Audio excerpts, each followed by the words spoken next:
Le meilleur des mondes, partie 7, finale. Chapitre 17. L'art, la science. Il me semble que vous avez payé votre bonheur un bon prix, dit le sauvage, quand ils furent seuls. Est-ce tout ? Mais il y a encore la religion, bien entendu, répondit l'administrateur. Il y avait autrefois quelque chose qu'on appelait Dieu, avant la guerre de 9 ans. Mais j'oubliais. Vous savez bien ce que c'est que Dieu, n'est-ce pas ? Ma foi. Le sauvage hésita. Il eût voulu dire quelques mots de la solitude, de la nuit, de la mésa s'étendant, pâle, sous la lune, du précipice, du plongeon dans les ténèbres pleines d'ombre, de la mort. Il eût voulu parler, mais il n'y avait pas de mots, pas même dans Shakespeare. L'administrateur, cependant, avait traversé toute la pièce et ouvrait un grand coffre-fort encastré dans le mur entre les rayons des livres. La lourde porte s'ouvrit. Fouillant dans l'obscurité du coffre, « C'est un sujet, dit-il, qui m'a toujours vivement intéressé. » Il en tira un gros volume noir. « Vous n'avez jamais lu ceci, par exemple ?» Le sauvage le prit. La Sainte Bible contenant l'Ancien et le Nouveau Testament, lut-il tout haut sur la page de titre. « Ni ceci. » C'était un petit livre qui avait perdu sa couverture. « L'imitation de Jésus-Christ. » « Ni ceci. » Il tendit un autre volume. « Les variétés de l'expérience religieuse. » par William James. « Et j'en ai encore des tas, » continua Mustapha Meunier, reprenant son siège. « Toute une collection de vieux livres pornographiques. Dieu dans le coffre-fort et Ford sur les rayons. » Il désigna en riant sa bibliothèque avouée, les rayons chargés de livres, les casiers pleins de bobines pour machines à lire et de rouleaux à impression sonore. « Mais si vous êtes renseigné sur Dieu, pourquoi ne leur en parlez-vous pas ?» demanda le sauvage avec indignation. Pourquoi ne leur donnez-vous pas ces livres sur Dieu ? Pour une raison identique à celle en vertu de laquelle nous ne leur donnons pas Othello. Ils sont vieux, ils traitent de Dieu tel qu'il était il y a des centaines d'années, non pas de Dieu tel qu'il est à présent. Mais Dieu ne change pas. Mais les hommes changent, eux. Quelle différence cela fait-il ? Tout un monde de différence, dit Mustapha Meunier. Il se leva de nouveau et alla au coffre-fort. Il était un homme qui s'appelait le cardinal Newman, dit-il.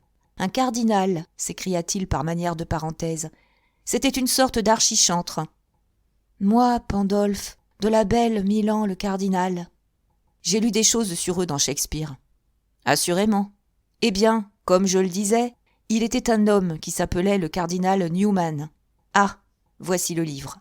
Il le tira. Et pendant que j'y suis, je vais également prendre celui-ci. Il est d'un homme qui s'appelait Maine de Biran. C'était un philosophe, si vous savez ce que c'était que cela. Un homme qui rêve de moins de choses qu'il n'en existe au ciel et sur la terre, dit promptement le sauvage. Parfaitement. Dans un instant, je vous lirai l'une des choses dont il rêva effectivement. En attendant, écoutez ce qu'a dit ce vieil archichantre. Il ouvrit le livre à un endroit marqué d'un signet et se mit à lire. Nous ne nous appartenons pas plus à nous-mêmes que ne nous appartient ce que nous possédons. Ce n'est pas nous qui nous sommes faits. Nous ne pouvons avoir la juridiction suprême sur nous-mêmes. Nous ne sommes pas notre maître. Nous sommes la propriété de Dieu. N'est-ce pas notre bonheur d'envisager la chose de cette manière ? Est-ce, à titre quelconque, un bonheur ou un réconfort de considérer que nous nous appartenons à nous-mêmes ? Ceux qui sont jeunes et en état de prospérité peuvent le croire. Ceux-là peuvent croire que c'est une grande chose que de pouvoir tout ordonner à leur idée, comme ils le supposent, de ne dépendre de personne, de n'avoir à penser à rien qui soit hors de vue, de n'avoir pas à se préoccuper de la reconnaissance continue, de la prière continue, de l'obligation continue de rapporter à la volonté d'un autre ce qu'ils font. Mais, à mesure que le temps s'écoule, ils s'apercevront, comme tous les hommes, que l'indépendance n'a pas été faite pour l'homme, qu'elle est un état antinaturel, qu'elle peut suffire pour un moment, mais ne nous mène pas en sécurité jusqu'au bout. Mustapha Meunier s'arrêta, posa le premier livre, et, prenant l'autre, en feuilleta les pages. « Prenez ceci, par exemple, dit-il. » Et, de sa voix profonde, il se remit à lire. On vieillit, on a le sentiment radical de faiblesse, d'atonie, de malaise, qui tient au progrès de l'âge. Et on se dit malade, on se berce de l'idée que cet état pénible tient à quelque cause particulière, dont on espère se guérir comme d'une maladie. Vaines imaginations. La maladie c'est la vieillesse, et elle est misérable. Il faut s'y résigner. On dit que, si les hommes deviennent religieux ou dévots en avançant en âge, c'est qu'ils ont peur de la mort, et de ce qui doit la suivre dans une autre vie. Mais j'ai, quant à moi, la conscience que, sans aucune terreur semblable, sans aucun effet d'imagination, le sentiment religieux peut se développer à mesure que nous avançons en âge. Parce que les passions étant calmées, l'imagination et la sensibilité moins excitées ou excitables, la raison est moins troublée dans son exercice, moins offusquée par les images ou les affections qui l'absorbaient. Alors Dieu, le souverain bien, sort comme des nuages. Notre âme le sent, le voit, en se tournant vers lui, source de toute lumière, parce que, tout échappant dans le monde sensible, l'existence phénoménique n'étant plus soutenue par les impressions externes et internes, on sent le besoin de s'appuyer sur quelque chose qui reste et qui ne trompe pas, sur une réalité, sur une vérité absolue, éternelle, parce que, enfin, ce sentiment religieux, si pur, si doux à éprouver, peut compenser toutes les autres pertes. Mustapha Meunier ferma le livre et s'adossa en arrière dans son fauteuil. L'une des nombreuses choses du ciel et de la terre dont n'aient pas rêvé ces philosophes, c'est ceci, il brandit la main. C'est nous, c'est le monde moderne. On ne peut être indépendant de Dieu que pendant qu'on a la jeunesse et la prospérité. Eh bien voilà que nous avons la jeunesse et la prospérité jusqu'à la fin dernière. Qu'en résulte-t-il ? Manifestement, que nous pouvons être indépendants de Dieu. Le sentiment religieux compensera toutes nos pertes. Mais il n'y a pas, pour nous, de perte à compenser. Le sentiment religieux est superflu. Et pourquoi irions-nous à la recherche d'un succédané des désirs juvéniles, quand les désirs juvéniles ne nous font jamais défaut ? D'un succédané de distraction, quand nous continuons à jouir de toutes les vieilles bêtises absolument jusqu'au bout ? Quel besoin avons-nous de repos, quand notre esprit et notre corps continuent à se délecter dans l'activité ? De consolation, alors que nous avons le soma ?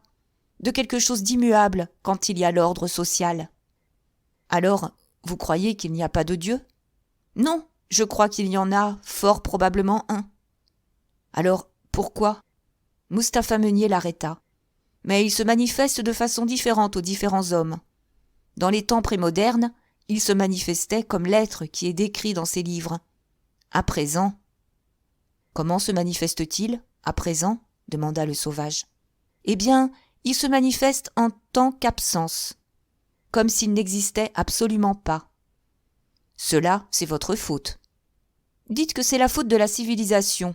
Dieu n'est pas compatible avec les machines, la médecine scientifique et le bonheur universel. Il faut faire son choix. Notre civilisation a choisi les machines, la médecine et le bonheur. C'est pourquoi il faut que je garde ces livres enfermés dans le coffre-fort. Ils sont de l'ordure. Les gens seraient scandalisés si... Le sauvage l'interrompit. Mais n'est-ce pas une chose naturelle de sentir qu'il y a un Dieu ? Vous pourriez tout aussi bien demander s'il est naturel de fermer son pantalon avec une fermeture éclair, dit l'administrateur d'un ton sarcastique. Vous me rappelez un autre de ces anciens, du nom de Bradley. Il définissait la philosophie comme l'art de trouver une mauvaise raison à ce que l'on croit d'instinct. Comme si l'on croyait quoi que ce soit d'instinct. On croit les choses parce qu'on a été conditionné à les croire. L'art de trouver de mauvaises raisons à ce que l'on croit en vertu d'autres mauvaises raisons, c'est cela, la philosophie.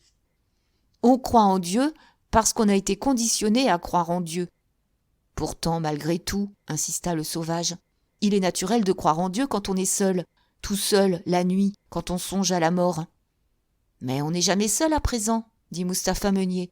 Nous faisons en sorte que les gens détestent la solitude, et nous disposons la vie de telle sorte qu'il leur soit à peu près impossible de la connaître jamais. Le sauvage acquiesça d'un signe de tête, avec tristesse.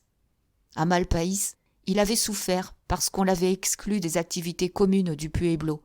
Dans le Londres civilisé, il souffrait parce qu'il ne pouvait jamais s'évader de ses activités communes, parce qu'il ne pouvait jamais être tranquille et seul. « Vous souvenez-vous de ce passage du roi Lear ?» dit enfin le sauvage. « Les dieux sont justes, et de nos vices aimables font des instruments pour nous tourmenter. L'endroit sombre et corrompu où il te conçut lui coûta les yeux. » Et Edmond répond « Vous vous souvenez, il est blessé, il est mourant. » Tu as dit vrai, c'est la vérité. La roue a fait son tour complet, et me voilà. Qu'en dites-vous? Voyons. Ne semble-t-il pas qu'il y a un Dieu dirigeant les choses, punissant, récompensant? Et le semble-t-il? Interrogea à son tour l'administrateur. Vous pouvez vous livrer avec une neutre à tous les vices aimables qu'il vous plaira, sans courir le risque de vous faire crever les yeux par la maîtresse de votre fils. La roue a fait son tour complet, et me voilà. Mais où donc serait Edmond de nos jours? Assis dans un fauteuil pneumatique, passant le bras autour de la taille d'une femme, suçant sa gomme à mâcher à l'hormone sexuelle, assistant à un film 100 ans, les dieux sont justes, sans doute, mais leur code de loi est dicté, en dernier ressort, par des gens qui organisent la société. La Providence reçoit son mot d'ordre des hommes. « En êtes-vous sûr ?» demanda le sauvage. « Êtes-vous bien sûr qu'Edmond, dans ce fauteuil pneumatique, n'a pas été puni tout aussi sévèrement que l'Edmond blessé et saignant à mort? Les dieux sont justes, n'ont-ils pas fait usage de ces vices aimables pour le dégrader? » Le dégrader de quelle situation? Comme citoyen heureux, assidu au travail, consommateur de richesses, il est parfait. Bien entendu, si vous choisissez un modèle d'existence différent d'une autre, alors peut-être pourrez-vous dire qu'il est dégradé. Mais il faut s'en tenir à une série de postulats. On ne peut pas jouer au golf électromagnétique suivant les règles de la Balatelle centrifuge. Mais la valeur ne réside pas dans la volonté particulière, dit le sauvage. Elle maintient l'estime et la dignité aussi bien là où elle est précieuse en elle-même que chez celui qui l'a prise. Allons, allons, protesta Mustapha Meunier. Cela, c'est aller un peu trop loin, vous ne trouvez pas? Si vous vous laissiez aller à penser à Dieu, vous ne vous laisseriez pas dégrader par des vices aimables. Vous auriez une raison pour supporter patiemment les choses, pour faire les choses avec courage. J'ai vu cela chez les Indiens. J'en suis convaincu, dit Mustapha Meunier. Mais aussi, nous ne sommes pas des Indiens. Un homme civilisé n'a nul besoin de supporter quoi que ce soit de sérieusement désagréable. Et quant à faire les choses, Ford le garde d'avoir jamais cette idée en tête. Tout l'ordre social serait bouleversé si les hommes se mettaient à faire les choses de leur propre initiative. Et le renoncement, alors? Si vous aviez un Dieu, vous auriez un motif de renoncement. Mais la civilisation industrielle n'est possible que lorsqu'il n'y a pas de renoncement. La jouissance jusqu'aux limites extrêmes que lui imposent l'hygiène et les lois économiques, sans quoi les rouages cessent de tourner. Vous auriez un motif de chasteté, dit le sauvage, rougissant légèrement, tandis qu'il prononçait ces paroles. Mais qui dit chasteté, dit passion, qui dit chasteté, dit neurasthénie, et la passion et la neurasthénie, c'est l'instabilité. Et l'instabilité, c'est la fin de la civilisation. On ne peut avoir une civilisation durable sans une bonne qualité de vice aimable. Mais Dieu est la raison d'être de tout ce qui est noble, beau, héroïque. Si vous aviez un Dieu... Mon cher jeune ami, dit Mustapha Meunier, la civilisation n'a pas le moindre besoin de noblesse ou d'héroïsme. Ces choses-là sont des symptômes d'incapacité politique. Dans une société convenablement organisée comme la nôtre, personne n'a l'occasion d'être noble ou héroïque. Il faut que les conditions deviennent foncièrement instables avant qu'une telle occasion puisse se présenter. Là où il y a des guerres, là où il y a des serments de fidélité multiples et divisés, là où il y a des tentations auxquelles on doit résister, des objets d'amour pour lesquels il faut combattre ou qu'il faut défendre, là, manifestement, la noblesse et l'héroïsme ont un sens. Mais il n'y a pas de guerre de nos jours. On prend le plus grand soin de vous empêcher d'aimer exagérément qui que ce soit. Il n'y a rien qui ressemble à un serment de fidélité multiple. Vous êtes conditionné de telle sorte que vous ne pouvez vous empêcher de faire ce que vous avez à faire. Et ce que vous avez à faire est, dans l'ensemble, si agréable. On laisse leur libre jeu à un si grand nombre de vos impulsions naturelles qu'il n'y a véritablement pas de tentation auxquelles il faille résister. Et si jamais, par quelque malchance, il se produisait d'une façon ou d'une autre quelque chose de désagréable, eh bien, il y a toujours le soma, qui vous permet de prendre un congé, de vous évader de la réalité. Et il y a toujours le soma pour calmer votre colère, pour vous réconcilier avec vos ennemis, pour vous rendre patient et vous aider à supporter les ennuis. Autrefois, on ne pouvait accomplir ces choses-là qu'en faisant un gros effort et après des années d'entraînement moral pénible. À présent, on avale 2 ou 3 comprimés d'1 demi-gramme et voilà. Tout le monde peut être vertueux à présent. On peut porter sur soi en flacon au moins la moitié de sa moralité. Le christianisme sans larmes, voilà ce qu'est le soma. Mais les larmes sont nécessaires. Ne vous souvenez-vous pas de ce qu'a dit Othello ? Si après toute tempête, il advient de tel calme, alors que les vents soufflent, jusqu'à ce qu'ils aient réveillé la mort. Il y a une histoire que nous contait l'un des vieux Indiens, au sujet de la fille de Matsaki. Les jeunes gens qui désiraient l'épouser devaient passer une matinée à sarcler son jardin avec une houe. Cela semblait facile, mais il y avait des mouches et des moustiques, tous enchantés. La plupart des jeunes gens étaient absolument incapables de supporter les morsures et les piqûres. Mais celui qui en était capable, celui-là obtenait la jeune fille. Charmant, mais dans les pays civilisés, dit l'administrateur, on peut avoir des jeunes filles s'encercler pour elles avec une houe, et il n'y a pas de mouches ni de moustiques pour vous piquer. Il y a des siècles que nous nous en sommes complètement débarrassés. Le sauvage eut un signe de tête d'acquiescement, avec un froncement des sourcils. Vous vous en êtes débarrassé. Oui, c'est bien là votre manière. Se débarrasser de tout ce qui est désagréable, au lieu d'apprendre à s'en accommoder. Savoir qu'il est plus noble en esprit de subir les coups et les flèches de la fortune adverse, ou de prendre les armes contre un océan de malheur, et, en leur tenant tête, d'y mettre fin. Mais vous ne faites ni l'un ni l'autre. Vous ne subissez ni ne tenez tête. Vous abolissez tout bonnement les coups et les flèches. C'est trop facile. Il se tut tout à coup, songeant à sa mère. Dans sa chambre du 37e étage, Linda avait flotté dans une mer de lumière chantante et de caresses parfumées. Elle était partie en flottant, hors de l'espace, hors du temps, hors de la prison de ses souvenirs, de ses habitudes, de son corps vieilli et bouffi. Et Thomas Keane, ex-directeur de l'incubation et du conditionnement. Thomas Keane était en congé, évadé de l'humiliation et de la douleur, dans un monde où il ne pouvait pas entendre ses paroles, ce rire railleur, où il ne pouvait pas voir ce visage hideux, sentir ses bras moites et flasques autour de son cou, dans un monde de splendeur. « Ce qu'il vous faut, reprit le sauvage, c'est quelque chose qui comporte des larmes, au contraire, en guise de changement. Rien ne s'achète assez cher ici. » 12 500 000 $, avait protesté Henry Foster quand le sauvage lui avait dit cela. 12 500 000. Voilà ce qu'a coûté le nouveau centre de conditionnement. Pas un cent de moins. Exposer ce qui est mortel, fût-ce pour une coquille d'œuf, au hasard, au danger, à la mort, n'est-ce pas quelque chose, cela ? Demanda-t-il, levant le regard sur Mustapha Meunier. Même en faisant totalement abstraction de Dieu, et pourtant Dieu en constituerait, bien entendu, une raison. N'est-ce pas quelque chose que de vivre dangereusement ? Je crois bien que c'est quelque chose, répondit l'administrateur. Les hommes et les femmes ont besoin qu'on leur stimule de temps en temps les capsules surrénales. Comment ? Interrogea le sauvage qui ne comprenait pas. C'est l'une des conditions de la santé parfaite. C'est pourquoi nous avons rendu obligatoire les traitements de SPV. SPV ? Succédané de passions violentes. Régulièrement, une fois par mois, nous irriguons tout l'organisme avec un flot d'adrénaline. C'est l'équivalent physiologique complet de la peur et de la colère. Tous les effets toniques que produit le meurtre de Desdémone et le fait d'être tué par Othello, sans aucun des désagréments. Mais cela me plaît, les désagréments. Pas à nous, dit l'administrateur.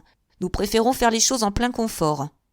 Mais je n'en veux pas, du confort. Je veux Dieu, je veux de la poésie, je veux du danger véritable, je veux de la liberté, je veux de la bonté, je veux du péché.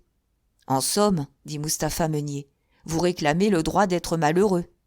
Eh bien soit, dit le sauvage d'un ton de défi, je réclame le droit d'être malheureux. Sans parler du droit de vieillir, de devenir laid et impotent, du droit d'avoir la syphilis et le cancer, du droit d'avoir trop peu à manger, du droit d'avoir des poux, du droit de vivre dans l'appréhension constante de ce qui pourra se produire demain, du droit d'attraper la typhoïde, du droit d'être torturé par des douleurs indicibles de toutes sortes. Il y eut un long silence. « Je les réclame tous », dit enfin le sauvage. Mustapha Meunier haussa les épaules. « On vous les offre de grand cœur, » dit-il. Chapitre 18. La porte était entr'ouverte. Ils entrèrent. « John !» De la salle de bain arriva un bruit désagréable et caractéristique. « Qu'est-ce donc qui ne va pas ?» cria Helmholtz. Il n'y eut pas de réponse. Le bruit désagréable fut répété 2 fois. Il y eut un silence. Puis, avec un cliquetis métallique, la porte de la salle de bain s'ouvrit, et, tout pâle, le sauvage apparut. « Dites donc, s'écria Helmholtz avec sollicitude, vous avez réellement l'air malade, John. Avez-vous mangé quelque chose qui n'a pas passé ? Demanda Bernard. Le sauvage fit un signe de tête affirmatif. J'ai mangé la civilisation. Hein ? Elle m'a empoisonné. J'étais souillé. Et ensuite, ajouta-t-il d'une voix plus basse, j'ai mangé mon propre péché. Oui, mais quoi donc au juste ? Je veux dire, à l'instant vous. Maintenant je suis purifié, dit le sauvage. J'ai bu de la moutarde avec de l'eau tiède. Les autres le dévisagèrent avec étonnement. Vous voulez dire que vous le faisiez exprès ? Demanda Bernard. C'est comme cela que les Indiens se purifient toujours. Il s'assit et, soupirant, se passa la main sur le front. Je vais me reposer quelques instants, dit-il. Je suis un peu fatigué. Eh bien, ça ne m'étonne pas, dit Helmholtz. Après un silence. Nous venons vous dire au revoir, reprit-il sur un autre ton. Nous partons demain matin. Oui, nous partons demain matin, dit Bernard, sur le visage de qui le sauvage remarqua une expression nouvelle de détermination résignée. Et à propos, John, continua-t-il, se penchant en avant sur sa chaise et posant une main sur le genou du sauvage, je voudrais vous dire combien je regrette tout ce qui s'est passé hier. Il rougit.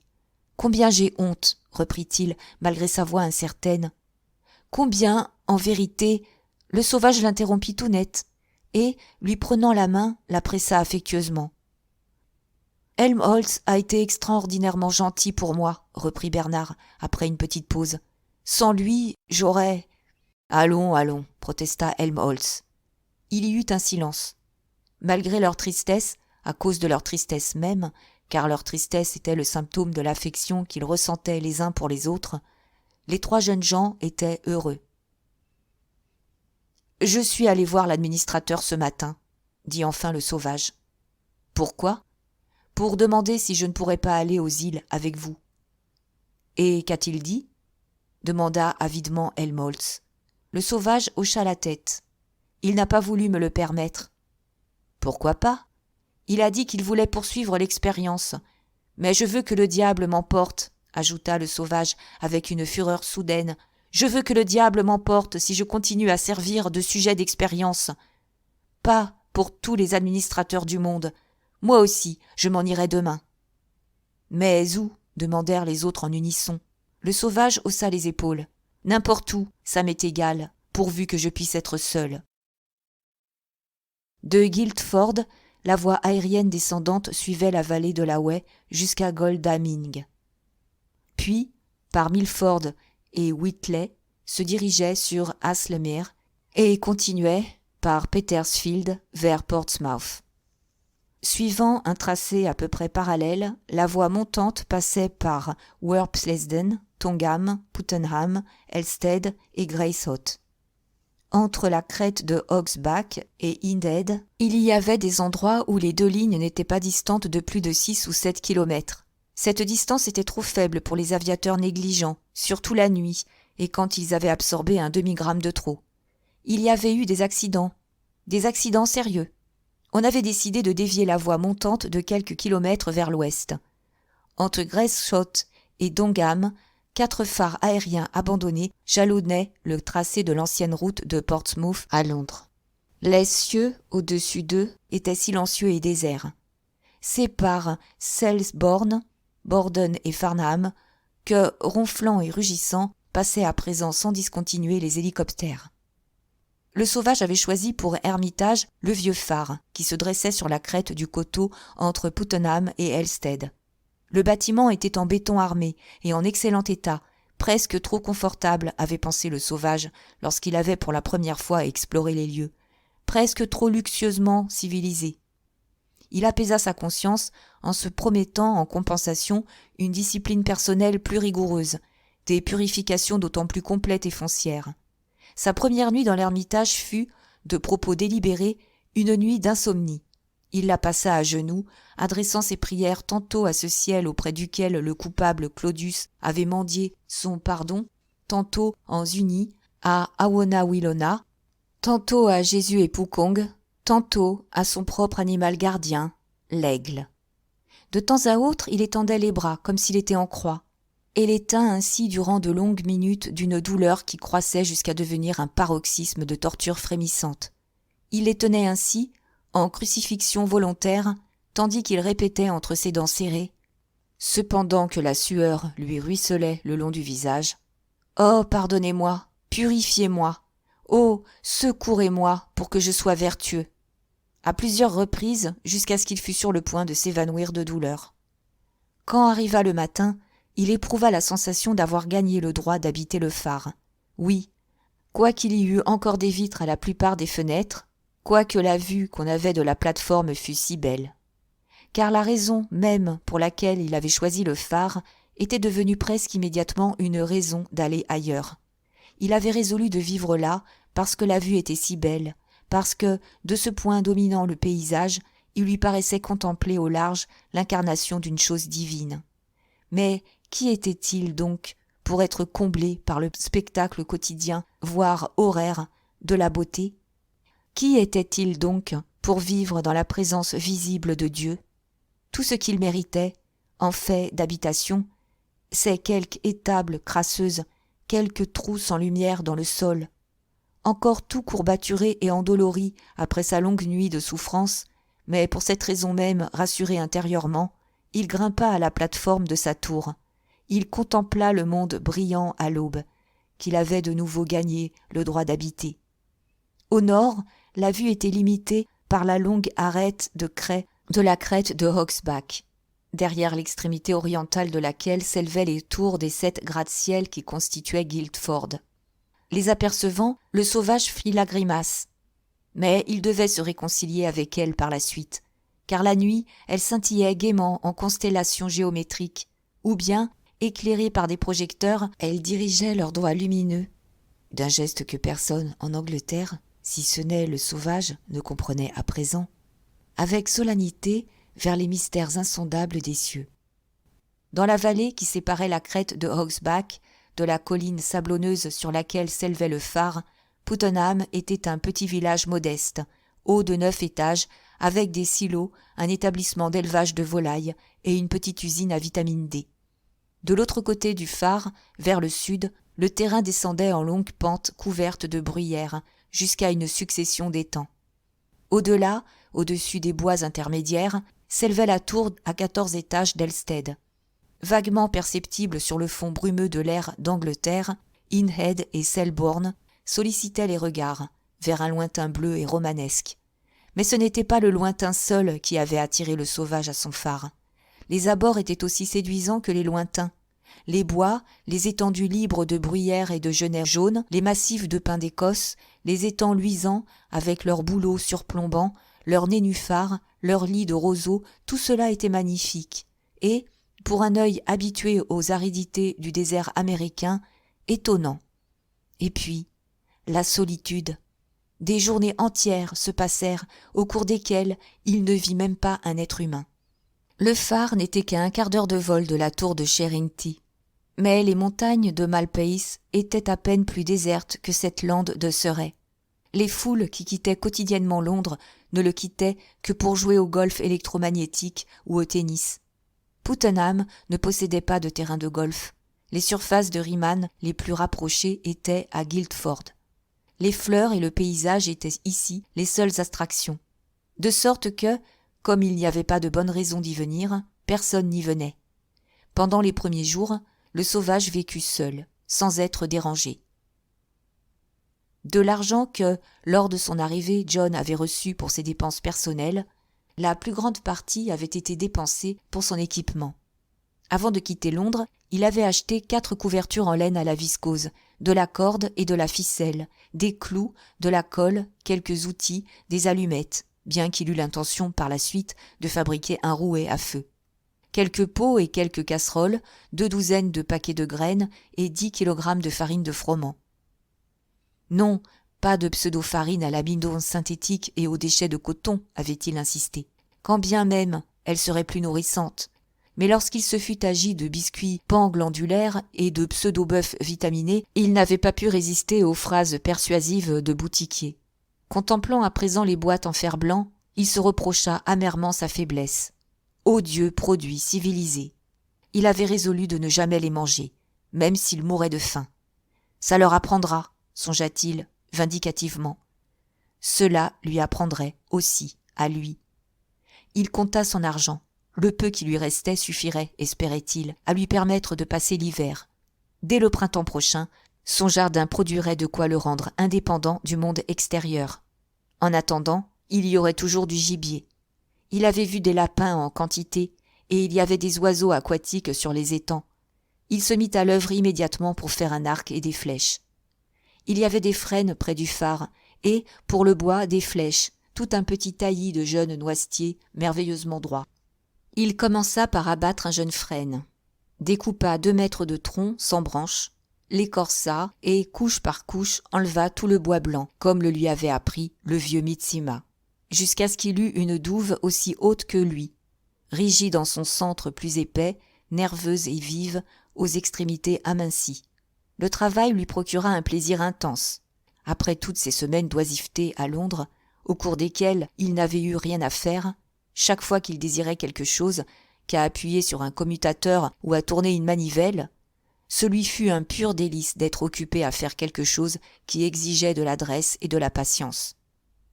Il avait presque fini de tailler la verge suivant la forme voulue lorsqu'il se rendit compte, avec un sursaut, qu'il chantait. Ce fut comme si, tombant par hasard de l'extérieur sur lui-même, il s'était soudain trahi, il s'était pris en faute flagrante, il rougit comme un coupable. Après tout, ce n'est pas pour chanter et s'amuser qu'il était venu là. C'était pour échapper à la contamination envahissante par l'ordure de la vie civilisée. C'était pour être purifié et rendu vertueux. C'était pour se racheter par l'activité. Il se rendit compte, à sa consternation, qu'absorbé par la taille de son arc, il avait oublié ce dont il s'était juré de se souvenir constamment, la pauvre Linda et sa propre dureté assassine envers elle, et ses odieux jumeaux, grouillant comme des poux sur le mystère de sa mort, insultant par leur présence non seulement à son chagrin et à son repentir personnel, mais jusqu'aux dieux eux-mêmes. Il avait juré de se souvenir, il avait juré de se consacrer à réparer tout cela, et voilà qu'il était assis, heureux, travaillant à la verge de son arc, chantant en vérité. Il rentra, ouvrit la boîte de moutarde et mit de l'eau à bouillir sur le feu. Une demi-heure plus tard, 3 travailleurs agricoles delta- de l'un des groupes Bokanovski de Puttenham se trouvèrent conduire un camion à Elstead, et, au sommet du coteau, furent surpris de voir un jeune homme debout devant le phare abandonné, nu jusqu'à la ceinture, et se flagellant avec un fouet de corde nouée. Il avait le dos zébré horizontalement de carmin, et de chacune des marques à la suivante coulaient de minces filets de sang. Le conducteur du camion stoppa sur le côté de la route et, avec ses 2 compagnons, contempla, les yeux écarquillés, bouche bée, ce spectacle extraordinaire. 1, 2, 3, ils comptèrent les coups. Après le 8e, le jeune homme interrompit le châtiment qu'il s'infligeait pour courir à la lisière du bois et y vomir violemment. Quand il eut fini, il ramassa le fouet et se remit à se frapper. 9, 10, 11, 12. Ford, murmura le conducteur, et ses jumeaux étaient du même avis. Fordet, dirent-ils. 3 jours plus tard, comme les balbuzards s'abattant sur une charogne, les reporters arrivèrent. Séché et durci sur un feu doux de bois vert, l'arc était prêt. Le sauvage était occupé à confectionner ses flèches. 30 baguettes de noisetier avaient été taillées et séchées, munies à la pointe d'un clou acéré et au talon d'une encoche soigneusement coupée. Il avait fait une descente une nuit sur l'établissement d'élevage de volailles de Puttenham et avait à présent des plumes en quantité suffisante pour équiper toute une armurerie. C'est en plein travail, occupé à garnir de plumes le bois de ses flèches, que le trouva le premier des reporters. Sans bruit, grâce à ses souliers pneumatiques, l'homme le rejoignit par derrière. « Bonjour, monsieur le sauvage, dit-il. Je suis le représentant du radio horaire. » Sursautant comme sous la morsure d'un serpent, le sauvage fut debout d'un bond, éparpillant flèches, plumes, pots à colle et pinceaux dans toutes les directions. « Je vous demande pardon, dit le reporter avec un regret sincère. Je n'avais nullement l'intention. » Il porta le doigt à son chapeau, le tuyau de poêle en aluminium dans lequel il portait son récepteur et son transmetteur de TSF. « Excusez-moi de ne pas l'ôter, dit-il. Il est un peu lourd. Alors, comme je le disais, je suis le représentant du radio. Qu'est-ce que vous voulez ? Demanda le sauvage, le regardant de travers. Le reporter lui fit, en retour, son sourire le plus engageant. Eh bien, mais, naturellement, nos lecteurs s'intéresseraient vivement à... Il mit la tête de côté, son sourire devint presque un artifice de coquetterie. Simplement, quelques paroles de vous, monsieur le sauvage. Et rapidement, d'une série de gestes rituels, il déroula 2 fils métalliques reliés à la batterie portative qu'il portait bouclée à la ceinture. Il les ficha simultanément dans les parois de son chapeau d'aluminium, toucha un ressort sur le fond, et des antennes se dressèrent en l'air, toucha un autre ressort à la lisière du bord, et comme un diable d'une boîte à surprise, il en sortit d'un bond un microphone qui resta là, suspendu, tremblotant, à 15 centimètres devant son nez. Il rabattit 2 récepteurs par-dessus ses oreilles, pressa un commutateur sur le côté gauche du chapeau, et de l'intérieur arriva un léger bourdonnement de guêpe. Il tourna un bouton à droite, et le bourdonnement fut interrompu par un sifflotement et un toussotement stéthoscopiques, par des hoquets et des piaillements soudains. « Allô » dit-il au microphone. « C'est vous, Hetzel ? Ici, Primo Melone. Oui, je l'ai déniché. Monsieur le Sauvage va maintenant prendre le microphone et dire quelques mots. N'est-ce pas, monsieur le Sauvage ?» Il leva les yeux sur le Sauvage avec un autre de ces sourires engageants qu'il savait si bien pratiquer. « Veuillez simplement dire à nos lecteurs pourquoi vous êtes venu ici. Ce qui vous a fait quitter Londres. Ne quittez pas, Hetzel. Si brusquement. Et bien entendu, parlez-leur de votre fouet. » Le Sauvage sursauta. Comment savait-il ce qui avait trait au fouet ? Nous brûlons tous d'envie de savoir quelque chose au sujet du fouet, et puis quelque chose sur la civilisation. Vous savez bien le genre que je veux dire. Ce que je pense de la femme civilisée. Quelques mots seulement, très peu. Le Sauvage obéit d'une façon si littérale qu'elle en fut déconcertante. Il prononça 5 paroles, pas davantage, 5 mots. Les mêmes qu'il avait dit à Bernard au sujet de l'archichantre de Canterbury. Annie, sens eso tsena. Et saisissant le reporter par l'épaule, il le fit pivoter. Le jeune homme se révéla capitonné à souhait. Visa et, de toute la force et la précision d'un de ces maudits footballeurs de championnat, décocha un coup de pied véritablement prodigieux. 8 minutes plus tard, une nouvelle édition du Radio Horaire était en vente dans les rues de Londres. Un reporter du Radio Horaire reçoit du Sauvage mystérieux un coup de pied au coccyx, disait la manchette de la première page. Situation sensationnelle dans le Surrey. Situation sensationnelle même à Londres, songea le reporter lorsqu'à son retour, il lut ces mots-là. Sensationnelle et fort douloureuse, qui plus est. Il s'assit avec précaution pour déjeuner. Sans être arrêté par cette contusion donnée en guise d'avertissement au coccyx de leurs collègues, 4 autres reporters représentant le Times de New York, le Continuum à 4 dimensions de Francfort, le Moniteur de la science fordienne et le Miroir des Deltas, se rendirent cet après-midi-là au phare et furent reçus avec une violence régulièrement croissante. D'une distance suffisante pour qu'il fût en sécurité, et se frottant encore les fesses, « Imbécile ignare !» cria l'homme du Moniteur de la science fordienne. « Pourquoi ne prenez-vous pas de soma ?»« Fichez-moi le camp !» Le Sauvage lui montra le poing. L'autre battit en retraite de quelques pas, puis se retourna. « Le mal est une chose irréelle, si l'on en prend 2 grammes. »« Coac va, yato kie !» Le ton de sa voix était celui de la moquerie menaçante. « La douleur est une illusion. »« Ah, vraiment ?» dit le Sauvage, en ramassant une épaisse baguette de noisetier. Il s'avança sur lui. L'homme du Moniteur de la science fordienne se précipita d'un bond vers son hélicoptère. Après cela, on laissa quelque temps en paix le Sauvage. Quelques hélicoptères vinrent planer avec curiosité aux abords de la tour. Il décocha une flèche sur celui qui s'approcha avec le plus d'importunité. Elle troua le plancher en aluminium de la cabine. Il y eut un hurlement perçant, et l'appareil fit dans l'air un bond de toute l'accélération que put lui donner son superchargeur. Les autres, dès lors, se tinrent respectueusement à bonne distance. Traitant par le mépris leur bourdonnement fastidieux, il se compara, en imagination, à l'un des soupirants de la fille de Matsaki, impassible et persistant parmi la vermine ailée. Le sauvage bêchait ce qui devait devenir son jardin. Au bout d'un certain temps, la vermine se lassait manifestement et s'envolait. Pendant des heures de suite, le ciel au-dessus de sa tête était vide et silencieux, n'eussent été les alouettes. Il faisait chaud, le temps était lourd, l'air était chargé de tonnerre. Il avait bêché toute la matinée et se reposait étendu par terre. Et tout à coup, la pensée de Lénina fut une présence réelle, nue et tangible, disant « Mon chéri » et « Entoure-moi de tes bras », vêtue seulement de ses chaussettes et de ses souliers, et parfumée. Courtisane impudente. Mais, oh, ses bras autour du cou de John, le soulèvement de ses seins, sa bouche. L'éternité était dans nos lèvres et nos yeux, Lénina. Non, non, non, non. Il fut debout d'un bond, et tel qu'il était, à demi nu, il sortit de la maison en courant.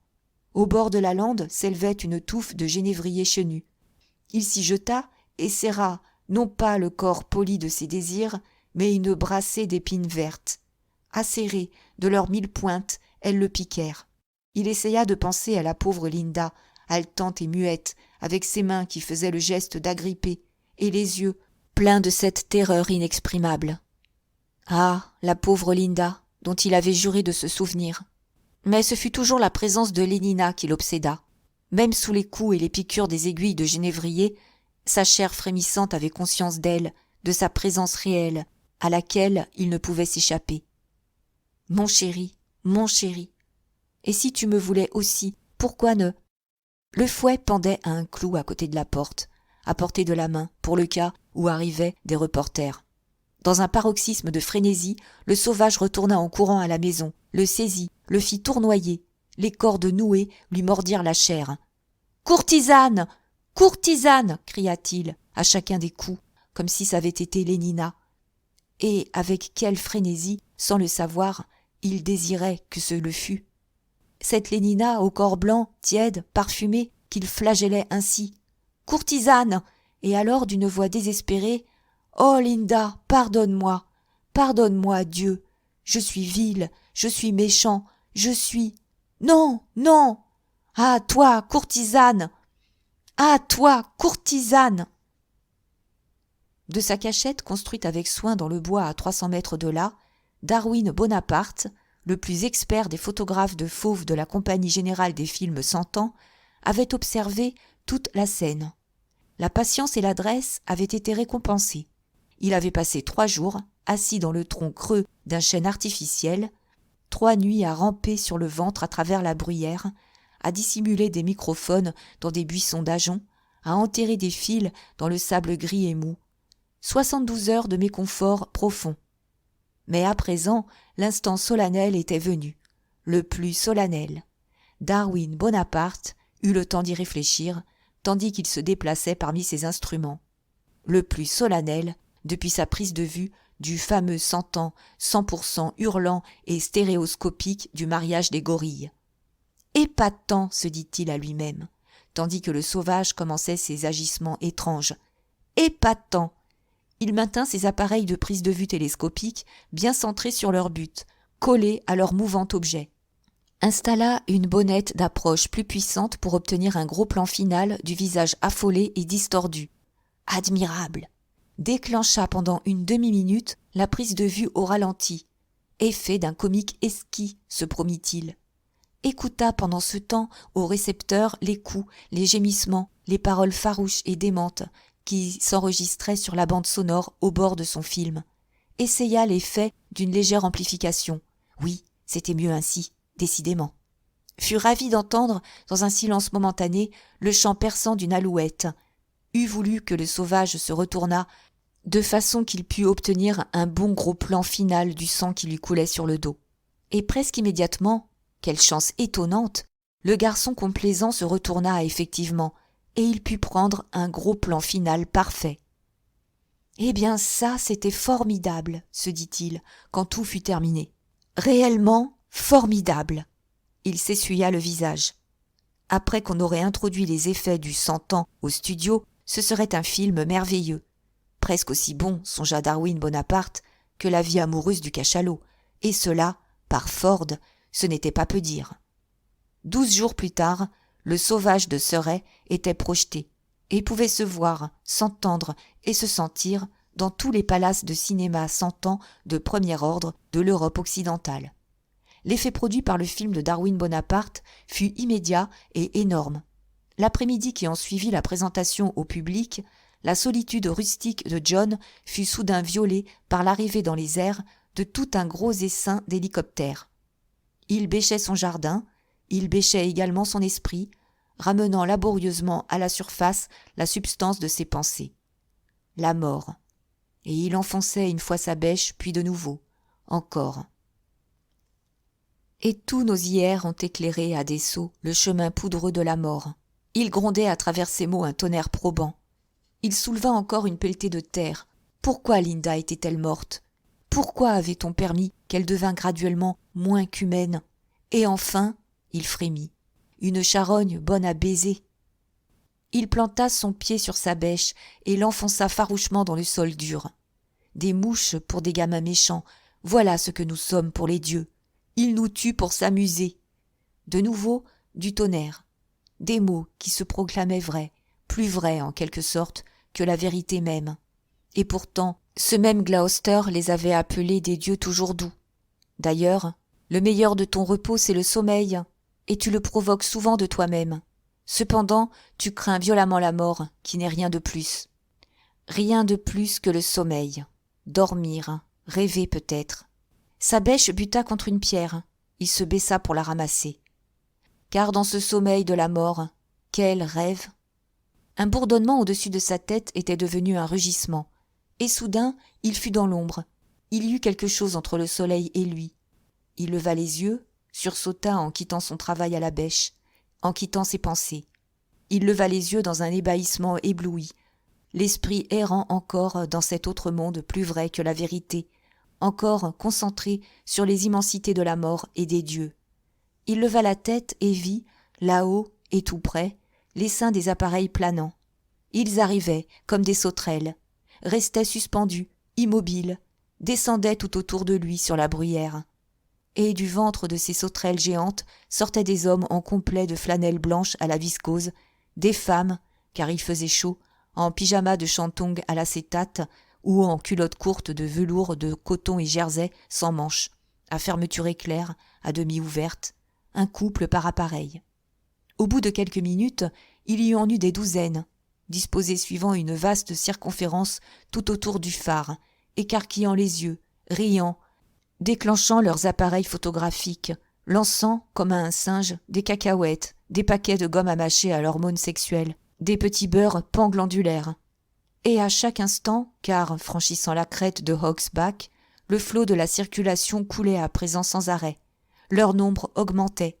Comme dans un cauchemar, les douzaines devenaient des vingtaines, les vingtaines des centaines.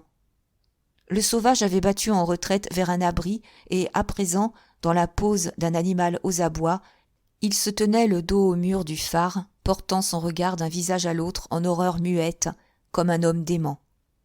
Il fut réveillé de cette stupeur à une conscience plus immédiate de la réalité par le choc contre sa joue d'un paquet de gomme à mâcher lancé avec précision. Un sursaut de douleur et de surprise, et il se trouva réveillé en plein, réveillé et pris d'une colère farouche. « Allez-vous-en » hurla-t-il. Le singe avait parlé. Il y eut une explosion de rire et de battements de mains. « Ce bon vieux Sauvage, à la bonne heure donc !» Et parmi la confusion des voix, il entendit des cris de « Fouet, fouet, le fouet !» Obéissant à ce que suggérait ce mot, il saisit à son clou, derrière la porte, la touffe de corde nouée et la brandit avec colère devant ses tortionnaires. Il y eut un hurlement d'applaudissements ironiques. Il marcha sur eux d'un air menaçant. Une femme poussa un cri d'effroi. La ligne fléchit en son point le plus immédiatement exposé, puis se redressa, se maintint ferme. La conscience d'être en force écrasante donnait à ces curieux un courage auquel le Sauvage ne s'était pas attendu de leur part. Surpris, il s'arrêta, et jeta un regard à la ronde. « Pourquoi ne voulez-vous donc pas me laisser en paix ?» Il y avait une note presque plaintive à sa colère. « Prenez quelques amandes salées au magnésium, » dit l'homme qui, si le sauvage venait à s'avancer, serait le premier attaqué. Il tendit un paquet. « Elles sont réellement très bonnes, je vous assure, » ajouta-t-il, avec un sourire propitiatoire un peu nerveux. « Et les sels de magnésium contribueront à vous maintenir jeune. » Le sauvage traita son offre par le mépris. « Que me voulez-vous » demanda-t-il, se tournant de l'un à l'autre des visages ricanants. « Que me voulez-vous » ?